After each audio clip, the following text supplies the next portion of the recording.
des cerfs, que l'on voit là ici, et que tous les ans, systématiquement, les bois tombent par terre.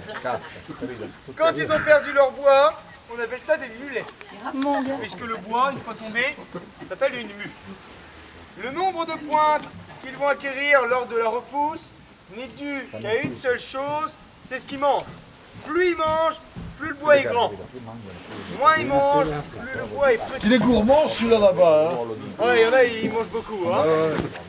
Ah, lui, il mange. Alors, c'est aussi lié un petit peu à l'âge. Après, c'est vrai que compter le nombre de pointes pour avoir l'âge, ça marche absolument pas. C'est impossible. Mais par contre, ils vont censés avoir des bois qui grandissent jusqu'à leurs 10 ans, puisque l'estomac va se développer. Et qu'en plus, ils vont gagner une molaire tous les ans. Après 10 ans, par contre, les dents vont commencer à s'user et là, c'est la dégringolade. Les bois vont rétrécir jusqu'à ses 15 ans, qui est l'espérance de vie moyenne d'un cerf.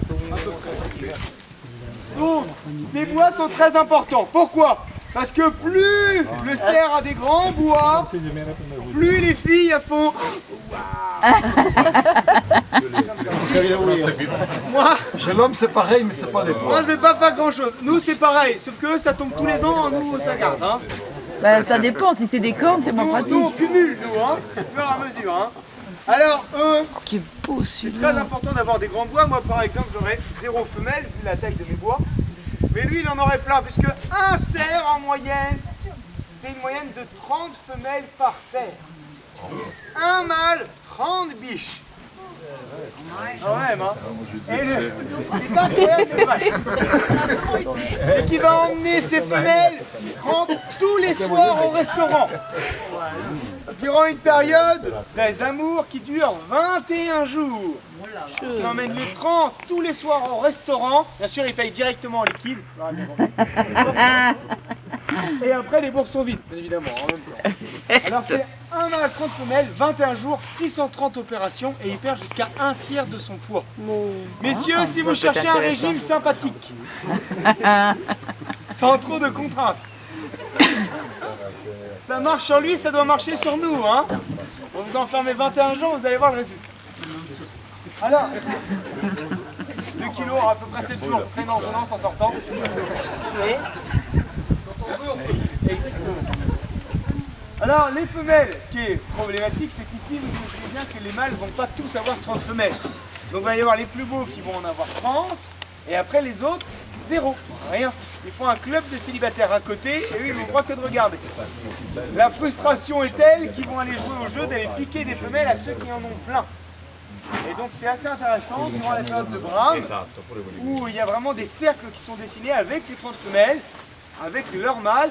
Et durant toute la journée, il y a des mâles qui vont essayer de venir piquer des femelles dans ce grand rond gigantesque et ça fait des combats, des provocations, etc. etc. Comment? Septembre, mi-septembre, mi-octobre. À peu près, pas début septembre, c'est plutôt mi-septembre, mi-octobre. Et le cerf, durant la période de brame, il fait ça. Il fait...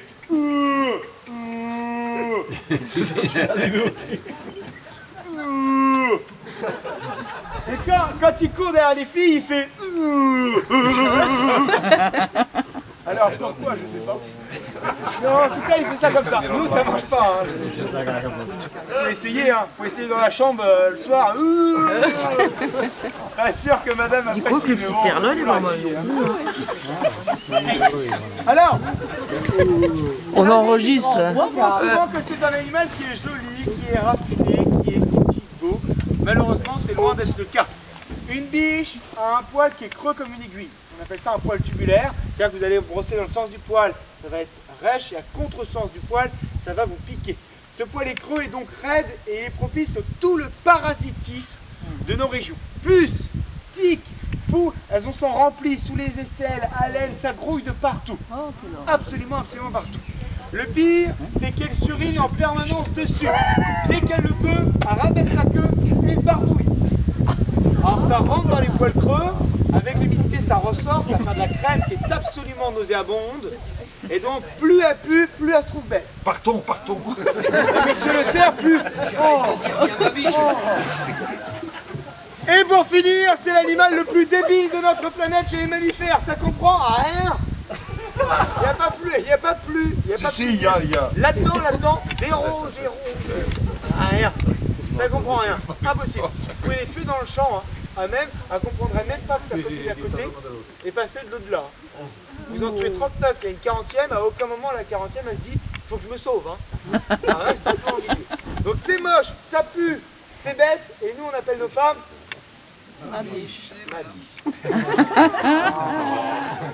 Alors si on en a conscience, on peut continuer.